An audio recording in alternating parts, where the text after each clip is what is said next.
o nosso respirar ganha uma dimensão diferente quando nós estamos juntos. Parece que as coisas se encontram dentro de nós. Já percebeu isso?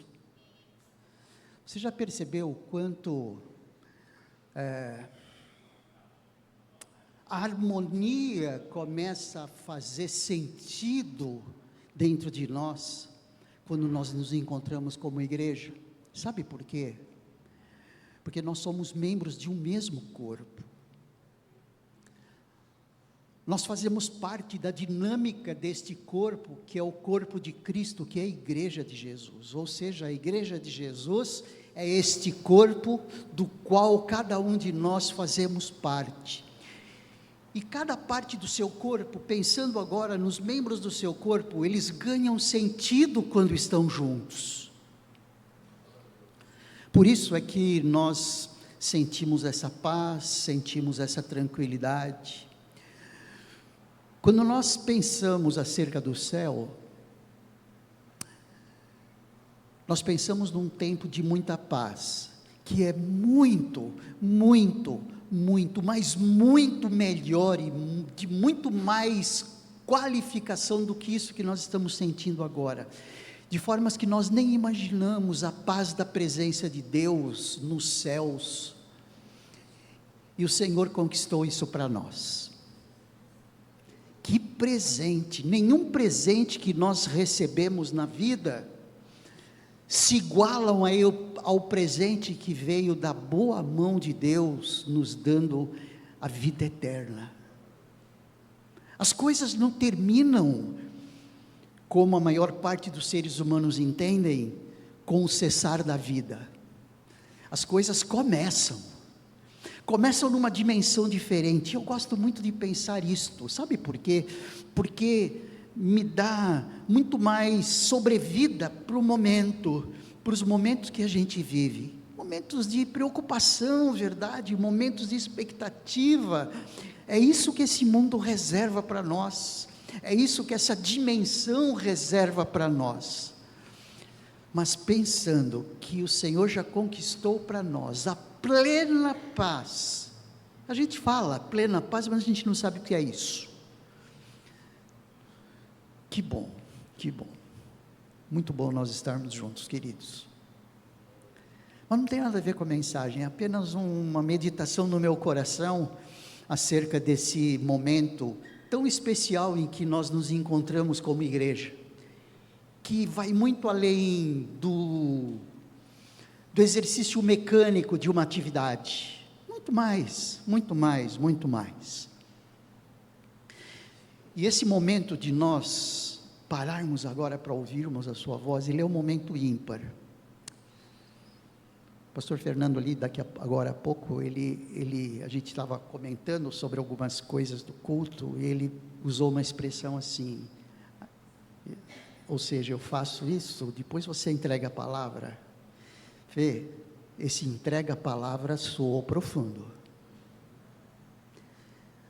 No momento que nós compartilhamos a mensagem, nós entregamos a palavra, nós compartilhamos essa palavra que vem sendo trabalhada no meu coração durante a semana, e compartilhando com você aquilo que o Senhor tem falado ao nosso coração, através desse estudo, através desses momentos de reflexão, através desses estudos que temos feito na primeira carta de João. Nós temos explorado a primeira carta de João, e olha que nós nem chegamos na segunda, mas se bem que a segunda, porque João escreveu 3 cartas, além do Evangelho, tá bom? É o mesmo autor, o autor que escreveu o Evangelho de João, é o mesmo autor que escreveu as 3 cartas aos filhos de Deus. O objetivo, na realidade, foi um pouco diferente do objetivo do Evangelho de João. O objetivo do Evangelho de João foi para que se creia que Jesus é o Cristo. Muitas coisas aconteceram no ministério de Jesus, Muitos milagres ele efetuou, mas o que está escrito para que creiam que Jesus é o Cristo. E as cartas de João foram escritas como está ali no versículo 13 do capítulo 5 dessa carta, que diz assim: estas coisas escrevi a vocês que creem no nome do Filho de Deus, para que saibam que têm a vida eterna. Então, os objetivos são um pouco diferentes, não é? E isso tem tudo a ver com aquilo que nós precisamos entender dos objetivos dessas cartas de João.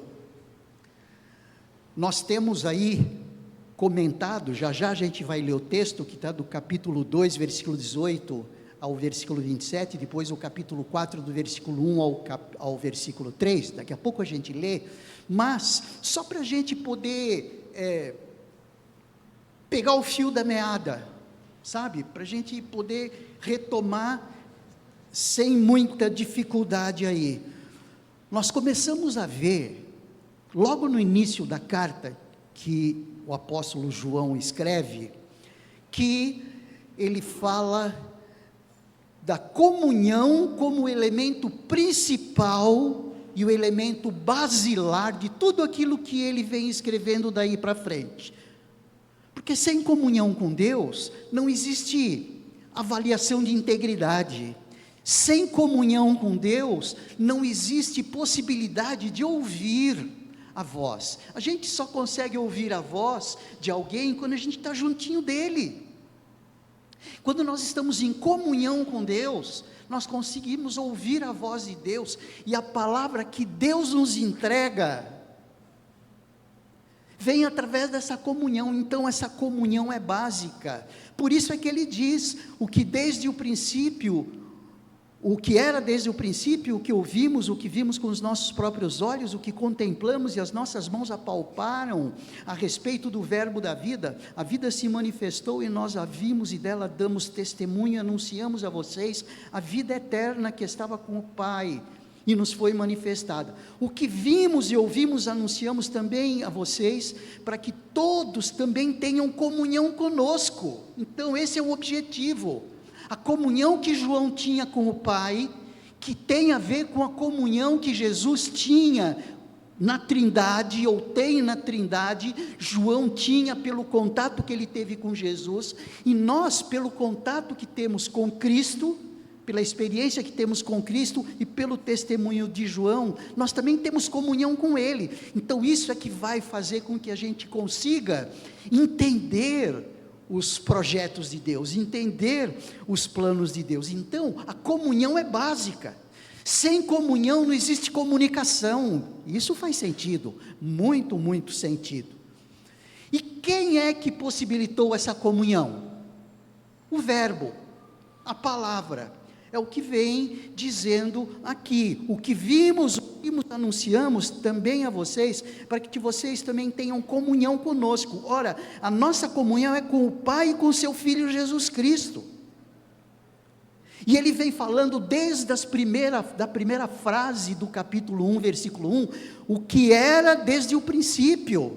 Quem era desde o princípio que ele se refere? Jesus.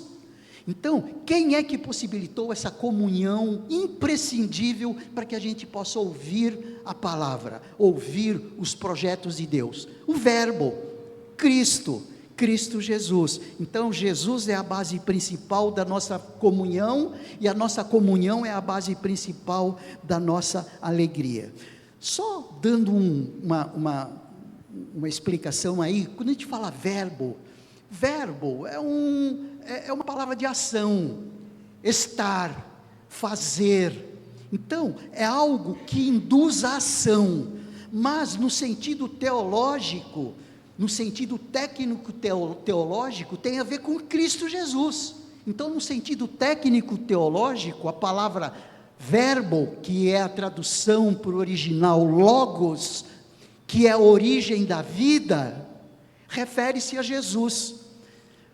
Já falamos isso antes, mas só para a gente também esclarecer algumas coisas, a palavra logos era uma palavra usada pela filosofia grega, quando os filósofos queriam pelas perguntas que eles iam fazendo, olhando alguma coisa, saber qual foi o originador daquilo. A árvore, de onde veio a árvore? A árvore veio da semente. A semente veio de quem? Então, eles iam, através dessas perguntas, voltando, até entender de onde começaram todas as coisas. Essa era a perspectiva da filosofia grega.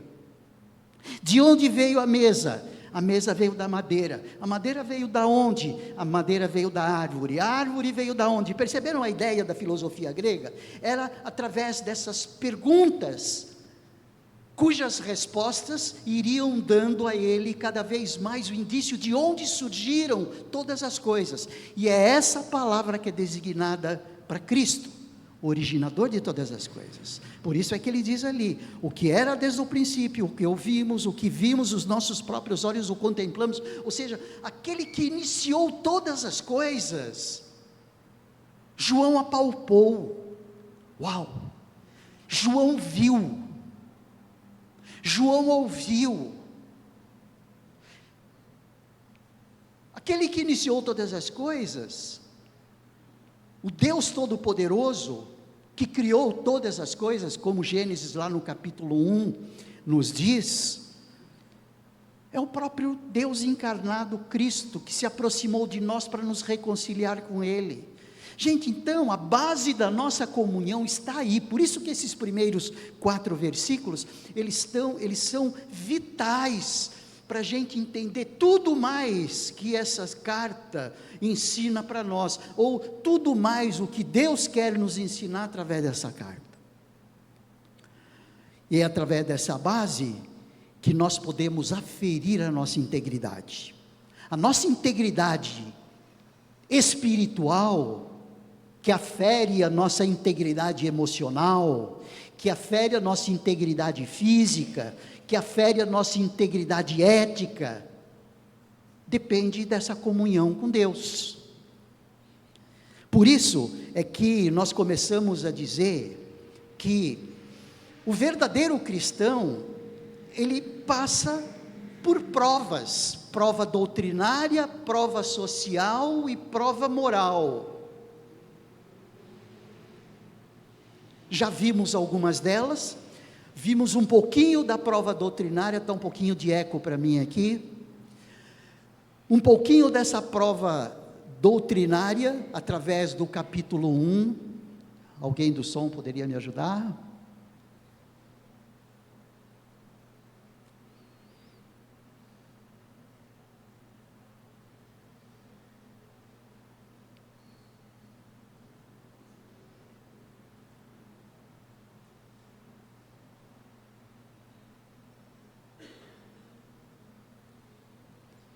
Olha só como é importante um dos membros do corpo que operam na igreja de Jesus. Vejam.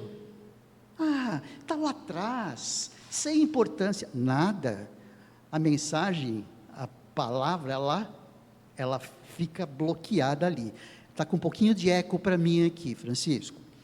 Então, o que nós já vimos, um pouco da prova doutrinária, logo nesse capítulo 1, já vimos um pouquinho dessa prova moral, através do capítulo 2, versículo 15 a 17, quando a palavra nos exorta a que nós não nos assemelhemos ao mundo. Lembra? Cuidado com os desejos da carne, com os desejos dos olhos, com as concupiscências da vida.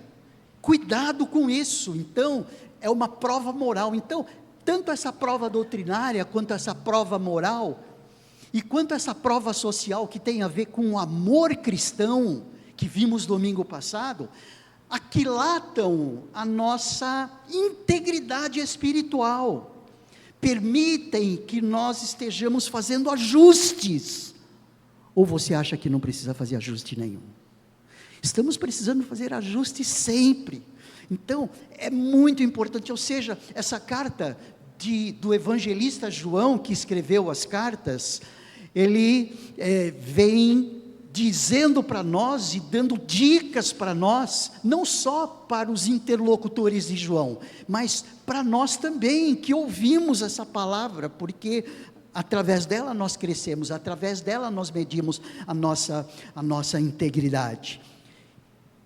Prova moral, não andando nas trevas, tem a ver com santidade.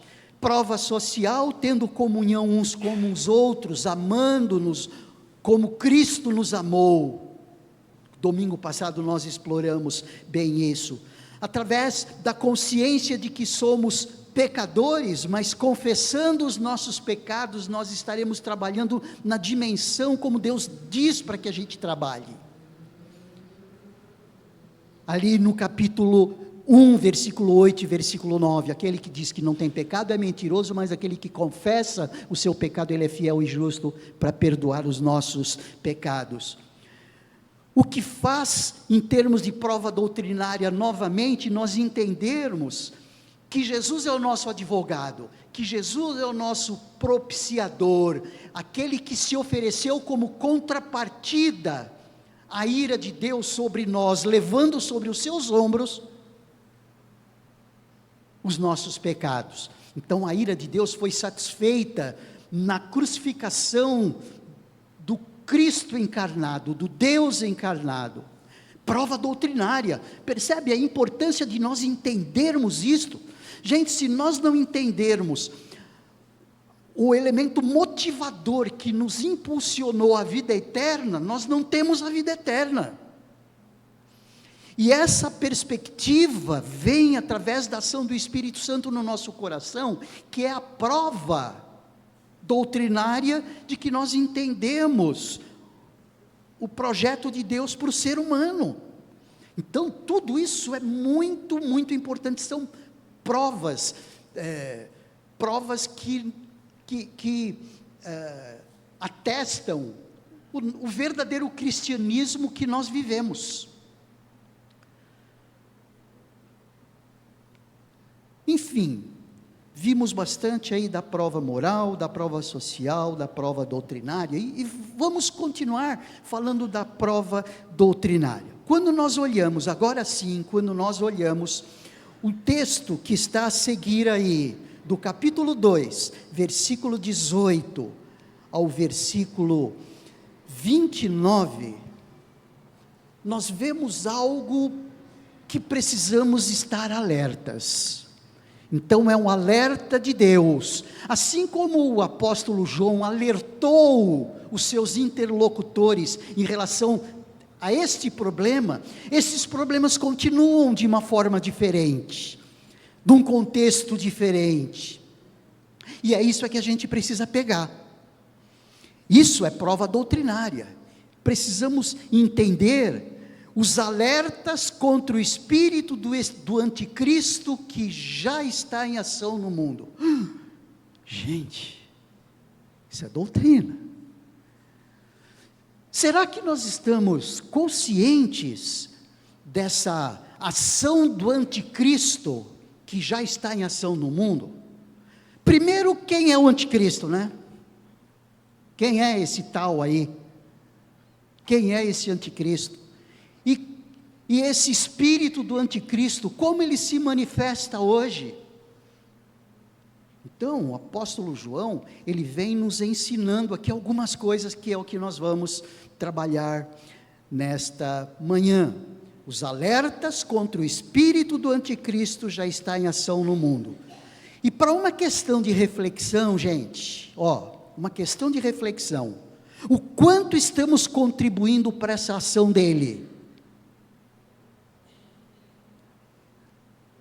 A aferição cabe bem aí. Em que momento nós podemos estar contribuindo para essa ação maléfica desse espírito do anticristo, porque o anticristo ainda não está operando de maneira concreta, plena, total, mas de maneira espiritual. A gente vai detalhar um pouquinho isso, tá bom? Vamos ler o texto? O texto já vai nos dar uma dica bem legal, nos dá algumas visões bem mais claras acerca disso. Vamos ler, capítulo 2 de 1 João, versículo 18 até o versículo 29. Amém? Estão com o texto aberto? Gente, abram o texto e Continue no texto, tá bom? Porque às vezes abrimos o texto, lemos o texto, fechamos a Bíblia, então a gente vai explorar, a gente vai apontar, eu vou pedir que você olhe aí, tá bom? O texto diz assim: filhinhos, que é uma expressão que o apóstolo João, o idoso João, com tanto carinho, já se dirige aos seus interlocutores aí, ao povo. Filhinhos, esta é a última hora, e como vocês ouviram que o anticristo vem, também agora muitos anticristos têm surgido, por isso sabemos que é a última hora. Eles saíram do nosso meio, mas não eram dos nossos, porque se tivessem sido dos nossos, teriam permanecido conosco, mas eles se foram para que ficasse manifesto que nenhum deles é dos nossos. Mas vocês têm a unção que vem do Santo, S maiúsculo, referindo-se a Deus, e todos têm conhecimento. Não escrevi a vocês porque não conhecem a verdade, mas porque vocês a conhecem, e porque nenhuma mentira procede da verdade. Quem é o mentiroso, senão aquele que nega que Jesus é o Messias, que Jesus é o Cristo? Este é o anticristo, o que nega o Pai e o Filho, pois todo aquele que nega o Filho, esse não tem o Pai, e aquele que confessa o Filho, tem igualmente o Pai. Permaneça em vocês o que vocês ouviram desde o princípio. Se o que ouviram desde o princípio permanecer em vocês, também vocês permanecerão no Filho e no Pai. E esta é a promessa que Ele mesmo nos fez, a vida eterna. Isto que acabo de escrever para vocês é a respeito dos que estão tentando enganá-los. Quanto a vocês, a unção que receberam dele, ou seja, do Santo, ou seja, de Deus, de Cristo, permanece em vocês, e não precisam de que alguém os ensine, mas como a unção dele os ensina a respeito de todas as coisas, e é verdadeira, e não é falsa, permaneçam nele, como também ela ensinou vocês. E agora, filhinhos, permaneçam nele, para que quando ele se manifestar, tenhamos confiança, e não sejamos envergonhados, tendo de nos afastar dele no dia de sua vinda. Se sabem que ele é justo, reconheçam também que todo aquele que pratica a justiça é nascido de Deus. Esse texto é um texto enigmático se você passar direto e não ir um pouquinho mais a fundo. Uma série de dúvidas que aparecem ali, quanto mais as conexões dessas ideias. O que importa, você concorda, que num texto, o que vai importar é o sentido que as conexões proporcionam no texto, sim ou não? Se você não entende, se nós não entendemos algumas palavras, algum sentido lá, nós não vamos entender o objetivo disso, não vamos entender o objetivo da carta, não vamos entender o objetivo pelo qual a carta foi escrita. Por isso é que é importante nós estarmos mergulhando nisso, como nós temos feito. Vamos começar aqui esclarecendo algumas coisas. A palavra filhinhos a gente já pode entender como sendo uma palavra de carinho da parte de João. Aí ele se refere que esta é a última hora. A última hora. Aí talvez venha aqui pergunta, mas que última hora é essa? Será que essa última hora só João estava vivendo? E em que sentido essa última hora tem a ver com a gente? Porque tem a ver com a gente, não tenham dúvida disso.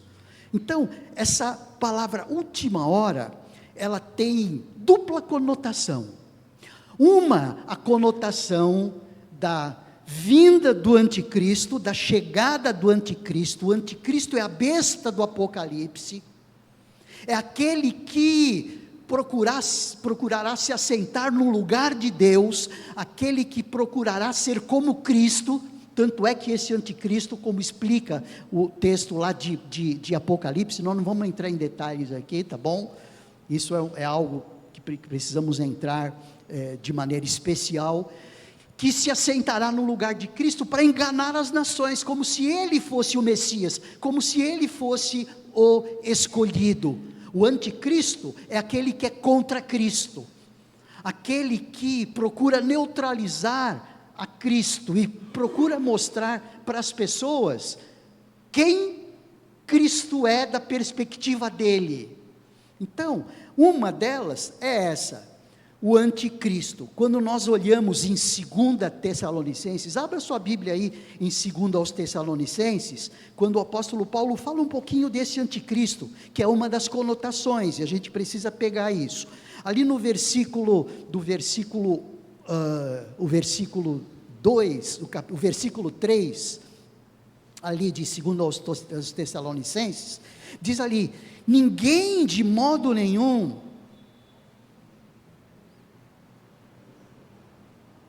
eu quero ler do versículo 1, porque senão a coisa fica meio truncada, tá bom?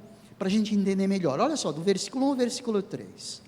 Irmãos, no que diz respeito à vinda de nosso Senhor Jesus Cristo, ele está falando da vinda de Jesus, aquele momento final,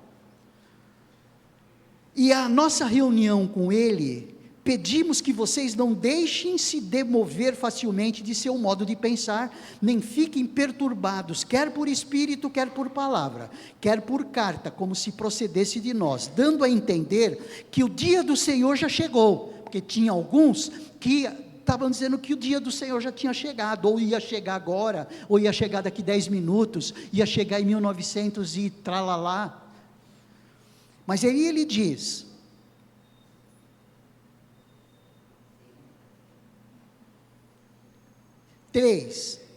ninguém de modo nenhum os engane, porque isto não acontecerá, ou seja, a vinda do Senhor Jesus não acontecerá antes, ou sem que primeiro venha a apostasia, o esfriamento de fé de maneira como nunca vimos antes, e seja revelado o homem da iniquidade, o filho da perdição, o qual se opõe e se levanta contra tudo que se chama Deus, ou é objeto de culto a ponto de assentar-se no santuário de Deus, apresentando-se como se fosse o próprio Deus. Então veja que esse é o momento apocalíptico, que é uma das conotações da última hora. Quando nós olhamos aí o Apocalipse capítulo 13, abra aí a sua Bíblia, em Apocalipse capítulo 13, a gente está falando, uma das conotações aí da palavra última hora, que é, uma delas é essa, capítulo 13 de Apocalipse, ali no versículo de 1 a 8, quando ele diz assim: vi emergir do mal uma besta, é essa, tá? É o anticristo, é a besta do Apocalipse, que tinha 10 chifres e 7 cabeças, e sobre os chifres 10 diademas, diademas são coroas, tá? E sobre as cabeças nomes de blasfêmia. A besta que vi era semelhante ao leopardo, com pés como de urso e boca como de leão, e o dragão deu à besta o seu poder. Dragão é Satanás, tá bom? A besta é o anticristo, é aquele que Satanás vai capacitar, vai ungir no sentido negativo, para se parecer com Jesus. Não vamos entrar em detalhes aqui agora, tá bom? E o dragão, a besta que vi era semelhante a leopardo, com pés como de urso e boca como de leão, e o dragão deu à besta o seu poder, a sua unção, você viu? O seu trono e grande autoridade. Uma das cabeças da besta parecia ter sido golpeada de morte, mas essa ferida mortal foi curada, e toda a terra se maravilhou seguindo a besta. E adoraram o dragão, Satanás, porque deu autoridade à besta, o anticristo. Também adoraram a besta, dizendo: quem é semelhante à besta? Quem pode lutar contra ela? Foi-lhe dada uma boca que proferia arrogância e blasfêmia, e foi-lhe dada autoridade para agir durante 42 meses, a besta abriu a sua boca em blasfêmias contra Deus para lhe difamar o nome e difamar o tabernáculo, a saber, os que habitam no céu. Foi-lhe permitido também que falasse contra os santos e os vencesse. Foi-lhe dada autoridade também sobre cada tribo, povo, língua e nação. E ela será adorada por todos os que habitam sobre a terra, aqueles que, desde a fundação do mundo, não tiveram os seus nomes escritos no livro da vida do Cordeiro que foi morto.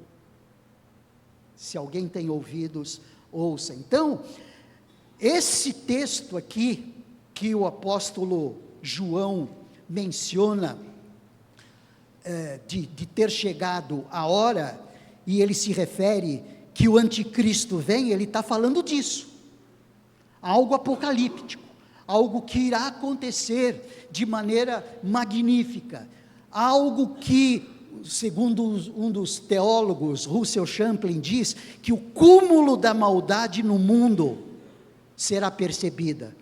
Fará, olha só essa expressão que ele usa, eu achei muito interessante e isso ficou na minha mente. Fará de todos os outros homens malignos da história meras crianças. Uau! Esse anticristo será de tal malefício, os últimos tempos, será de tal forma que os homens mais malignos da história serão como criancinhas. É uma expressão que o teólogo usou, mostrando o quê? Que a maldade nesse final dos tempos, nesse tempo apocalíptico, será absoluto, assim como a graça é absoluta. Mas também, essa última hora que o apóstolo João, aqui nessa carta, diz, também tem uma conotação de últimos tempos. Não é a última hora, como se ele estivesse vivendo a última hora. 10:10, última hora, até às 11 horas é a última hora, no sentido imediato. Não, é no sentido mais abrangente, vivemos os últimos tempos. E essa é a ideia que João quer mostrar aqui, quando ele mostra, quer ver um exemplo disso? Aí já é outra conotação, tá bom? Vamos fechar essa cortina do anticristo como um ato apocalíptico e vamos mostrar como o espírito do anticristo age, que é o que João vem ensinando aqui. Cuidado com o espírito do anticristo, cuidado com esse modo de pensar, que é mais voltado do anticristo para o anticristo do que para Cristo, mais para o reino das trevas do que o reino da luz. Quando ele diz ali em 1 Timóteo capítulo 4, abra ali em 1 Timóteo. 1 Timóteo capítulo 4, versículo 1, ele faz essa menção para a gente entender. Olha que interessante, para a gente entender o que João está falando lá, tá bom?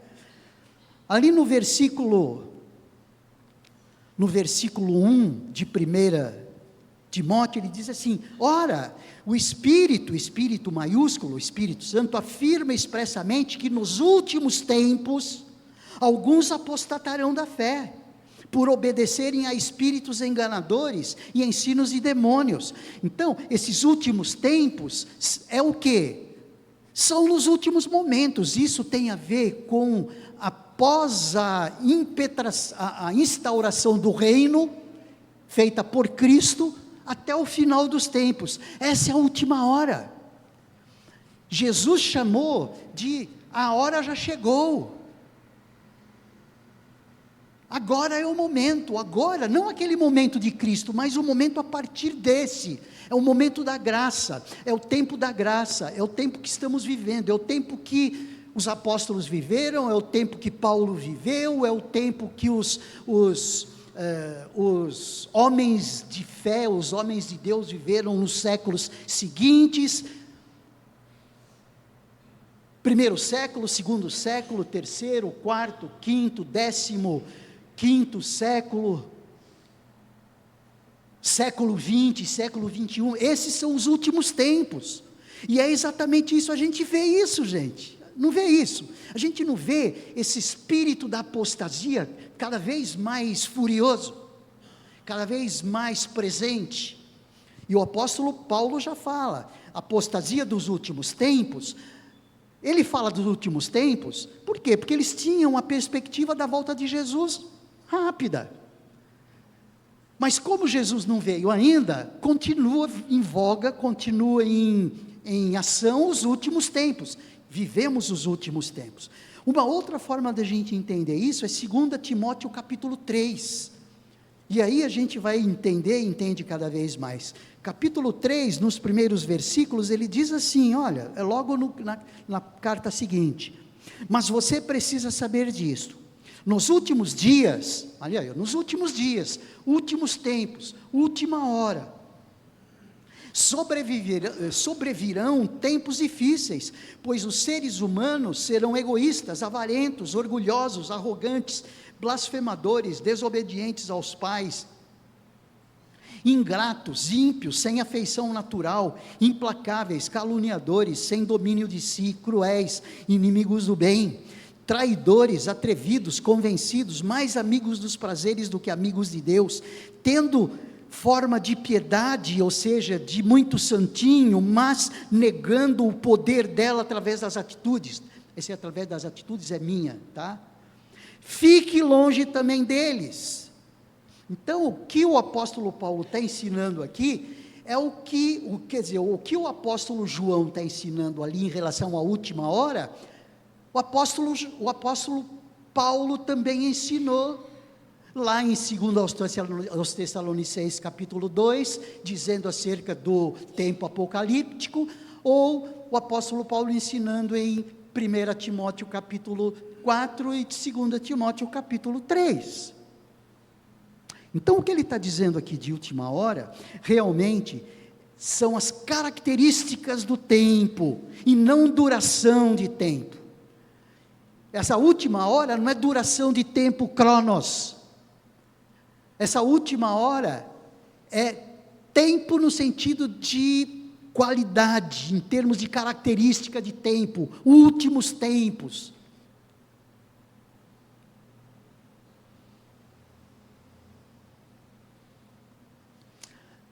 Então, aí a gente já começa a ter um texto um pouquinho mais claro, e mostrando que, entendendo que essa última hora tem a ver com esse tempo, onde as mudanças de pensamento, as mudanças de sentimento, o homem cada vez mais centrado em si mesmo, o homem cada vez mais colocando-se num pedestal acima de Deus, já vem sendo um preparo pelo anticristo, através do seu espírito reinante. A gente vai começando a entender as coisas. O detalhe é que no versículo 19, estamos tentando desenvolver isso, no versículo 19, ele diz assim,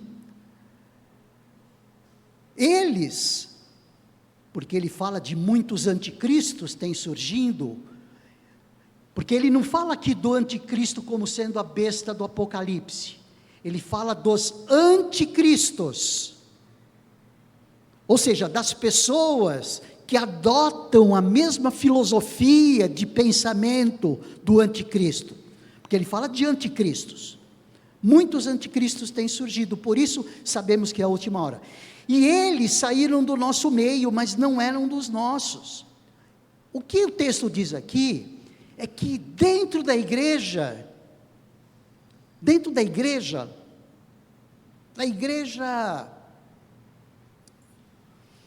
física, da igreja que nós vemos, dentro da igreja local, existem pessoas que não são de Cristo, isso é verdade.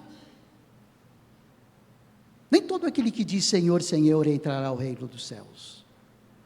Gente, isso não é para te dar insegurança, isso é para ferir a sua segurança, de que você é de Jesus, porque senão é o momento do quê? É o momento de, não, eu não quero estar nessa posição, e isso vai fazer com que você se aproxime cada vez mais de Deus, pedindo de Deus, porque Deus já está mostrando, Ele já fez o papel dEle em capturar a nossa atenção. Agora, cabe a nós estarmos aferindo a nossa integridade e buscando isso em Deus.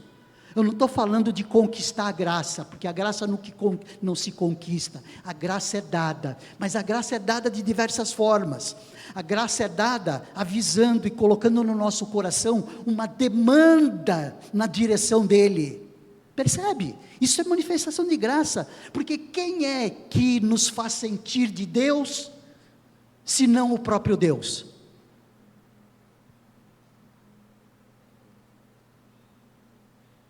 Por isso é que aquele momento de reflexão que eu mencionei atrás, quando eu estava falando sobre a tese do momento, os alertas contra o espírito do anticristo já está em alerta, porque o espírito do anticristo já está no mundo, tem um momento de reflexão, ou seja, aonde eu estou? Não é para te deixar em pânico, mas é para te deixar avaliando a sua integridade. Se existe a demanda e não a determinação ou a confiança de que você é de Jesus, essa demanda já vai fazer com que você clame: Senhor, eu quero Cristo. Você percebe? Pronto, você dizendo eu quero Cristo, isso fecha o ciclo. Isso é importante. Eles saíram do nosso meio, porque o que o João está dizendo aqui é que no meio da igreja existia uma doutrina herética, que eu já falei, que chamava-se os gnósticos, o gnosticismo, que existem formas contemporâneas de gnosticismo, mas o gnosticismo não cria que Jesus era o Cristo, que Jesus era o enviado, que Jesus era o Deus, e que Jesus era apenas uma das emanações de Deus, uma das criações de Deus. É isso que eles falavam. Por isso é que ele vem mostrando todo o tempo aqui, a partir ali do versículo 22, todo aquele que nega o Cristo, esse não tem o Pai. Não necessariamente aquele que nega dizendo não para o Cristo, mas aquele que não crê em Cristo, aquele que não reconhece em Cristo como Salvador, como Senhor da sua vida, como Emanuel, como Deus conosco, como aquele sem pecado que tomou a nossa forma humana em carne mesmo, que era o que os gnósticos não criam, que ele era apenas um espírito, que tomou posse do homem Jesus no batismo, e deixou o homem de Jesus na cruz. E aí dizem, por isso é que na cruz, o homem Jesus falou: Pai, Pai, por que me abandonaste? Esse era o argumento deles. Eles não criam em Cristo como Salvador e Deus, como Deus e Salvador. Gente, a questão toda é essa. É crer como Deus. E quando a gente crê que Jesus é Deus e tomou a forma humana para nos resgatar, a nossa responsabilidade é muito maior em estar nos ligando a Ele, em estar obedecendo a Ele, em estar entregando a nossa vida a Ele, em estar entregando o nosso tempo, estar entregando o nosso esforço, estar entregando as nossas emoções, estar entregando a nossa inteligência, estar entregando os nossos dons, o tudo nosso. Então, eles saíram de nós, eles saíram do nosso meio, ou seja, se saíram do nosso meio é porque eles estavam no meio. Quem eram esses? Aqueles que não criam em Cristo, que criam em Cristo como o mundo define que é Cristo, é apenas um profeta, não é isso que o mundo fala? Cristo é um homem ético. A gente deve seguir Cristo sim, porque ele era um homem ético, ele amava. Que bonito, gente, lindo isso, né, Fê? Mas não como Deus, que morreu na cruz. E isso ele vem batendo, tanto é que ele diz: todo aquele que nega o Filho, esse não tem o Pai, e aquele que confessa o Filho, tem igualmente o Pai.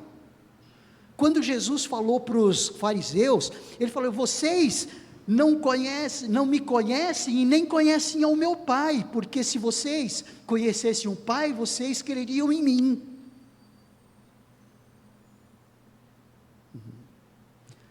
Quem não crê em Cristo, não conhece o Pai. Pode até estar entre os fariseus, podiam estar até entre os líderes judeus, mas não eram filhos de Abraão, eram filhos nascidos na casa de Abraão, mas não eram filhos de Abraão. Aí é que entra aquela frase que sempre comentamos, não é porque alguém nasce na igreja, ele é filho de Deus. Não, para ser filho de Deus, precisa nascer de Deus, é o que João fala no capítulo 1 do seu evangelho, e é isso que ele vem batendo forte nessa questão. Os anticristos são aqueles que não creem que Jesus é o Cristo. Gente, Cristo não é apenas um sobrenome, Cristo é a função de Cristo. Cristo é a versão grega de Messias no antigo, Mexia ou Mashiach. Era o Messias prometido no Antigo Testamento todo. Então, Jesus, o Cristo, não era um sobrenome só, era uma função. Então, se não se crê, ou se alguém não crê que Jesus é o enviado de Deus, é aquele que Deus disse, através de Cristo, a vida eterna é obtida. Se você abrir em em João no capítulo 5, versículo 24, nós temos ali, em verdade lhes digo que quem ouve a minha palavra e crê naquele que me enviou, tem a vida eterna, não entra em juízo, mas passou da morte para a vida. Ou seja, nós temos a vida eterna, aquele que crê em Cristo, aquele que ouve a minha palavra. Se nós olhamos João 17, versículo 3, a oração de Jesus, belíssimo texto das Escrituras. Olhe só, quando Jesus, na sua oração, Pai, é chegada a hora, glorifica o teu Filho, para que o Filho glorifique a ti, assim como lhe deste autoridade sobre toda a humanidade, a fim de que ele conceda a vida eterna a todos os que lhe deste. E a vida eterna é esta, que conheçam a ti, o único Deus verdadeiro, e a Jesus Cristo a quem enviaste. Então, a chave da história da salvação é Cristo, é a deidade de Cristo, e é isso que João vem batendo forte aqui como princípio, ou como prova doutrinária, é exatamente isso, e ele vem falando isso todo o tempo. Aquele que confessa o Filho tem igualmente o Pai.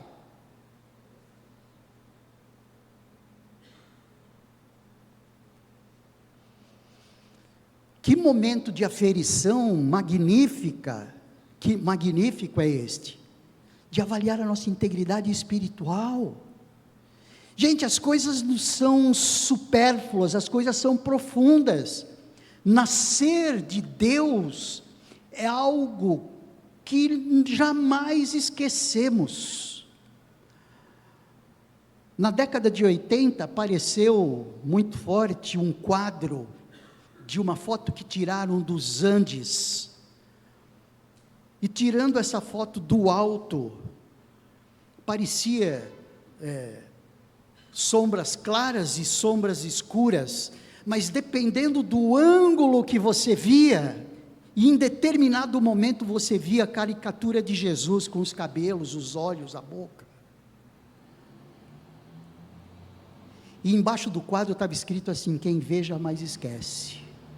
Gente, a salvação em Cristo Jesus, quem vê Jesus, quem tem uma experiência de novo nascimento, jamais esquece, é indelével a marca é profunda, nunca mais sai.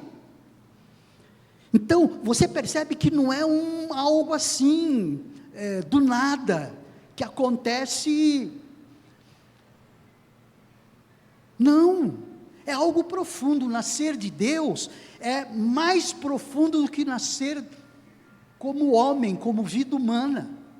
Então, é exatamente isso que João vem tratando aí. No seguinte texto, no seguinte tema de mensagem, a negação de Cristo. Porque o que nós não podemos é olhar isso e falar, bom, isso são aqueles que negam a Cristo, são aqueles que falam, eu não creio, eu não acredito em Cristo. Não, a gente pode viver como se não cresce em Cristo, levando a vida cristã na flauta, sem avaliar sua integridade espiritual. A questão é, meu irmão, você tem a certeza da salvação? Gente, essa pergunta é mais séria do que a gente imagina. Você tem a certeza da salvação? Ou você está associando a salvação ao batismo? A gente sempre fala isso, e fala isso com a turma de batismo. Gente, passou pelo batismo não significa salvação. Significa sim o testemunho de que você foi salvo. Significa sim a realização física de algo que aconteceu no espírito. Significa a visão concreta do nascimento espiritual que aconteceu.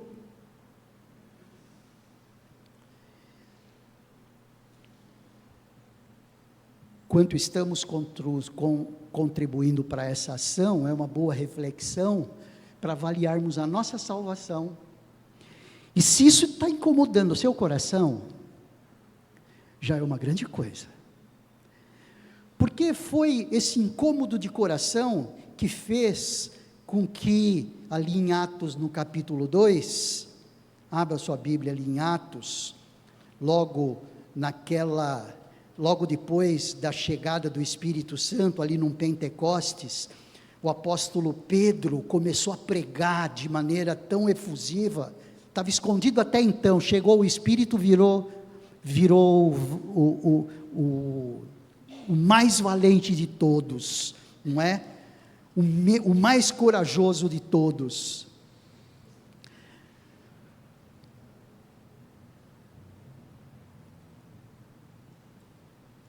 E ali no capítulo 2,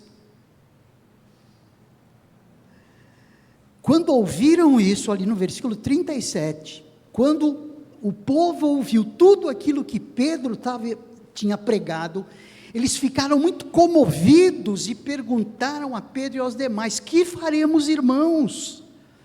Perceberam? Houve uma demanda no coração, houve um vazio no coração, a ponto deles se acharem como o centro daquela mensagem. Ou seja, foi para mim isso, o que eu fiz, o que eu sou? E a resposta de Pedro foi: arrependam-se. Porque eles perguntaram: o que faremos, irmãos? Depois disso, o que nós vamos fazer? Arrependam-se, cada um de vocês seja batizado em nome de Jesus Cristo, para a remissão de seus pecados, e vocês receberão o dom do Espírito Santo. Então, gente, esse é o momento em que, se houver uma demanda do seu coração, dizendo assim: ai,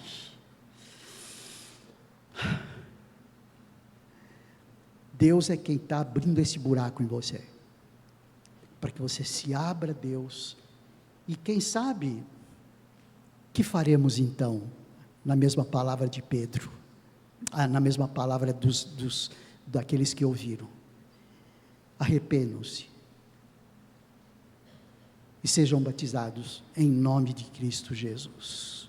A salvação em Cristo, ela vem a partir de uma experiência muito profunda. Sem isso, na igreja estaremos sendo um dos emissários, quem sabe, e sem perceber, do anticristo, que já opera em nós. Quando a gente abre em João no capítulo 4, em 1 João no capítulo 4, ele diz assim, olha só, 1 João no capítulo 4, ele diz ali: capítulo 4, versículo 3. E todo espírito que não confessa isso a respeito de Jesus, não procede de Deus. Pelo contrário, este é o espírito do anticristo, a respeito do qual vocês ouviram dizer que viria e que agora já está no mundo. Percebe? O espírito do anticristo já está no mundo. Aquele que nega que Jesus é o Cristo, que Jesus é o enviado, que Jesus é aquele a quem Deus escolheu para reconciliar você com Ele, reconciliar-nos com Deus.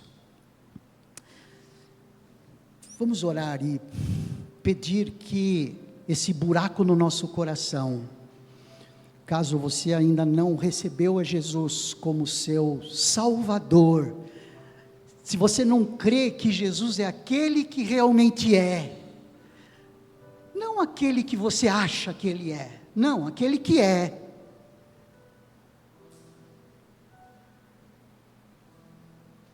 Quando Jesus estava conversando com os discípulos, lá no capítulo 18 de Mateus, Jesus perguntou para os discípulos: o que dizem por aí que eu sou? Um arriscava: que tu és Elias, tu és um dos profetas. Mas Jesus perguntou para eles: e vocês, o que acham que eu sou? Pedro se levantou e disse o quê? Tu és o Cristo, o Filho do Deus vivo. Ou seja, ele matou em cima. Por quê? Porque ele já tinha recebido de Cristo essa visão de salvação.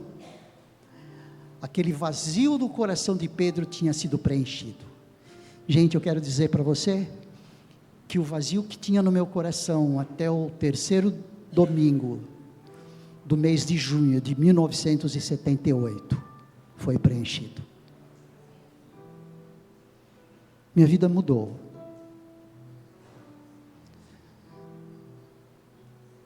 A certeza da salvação ficou patente.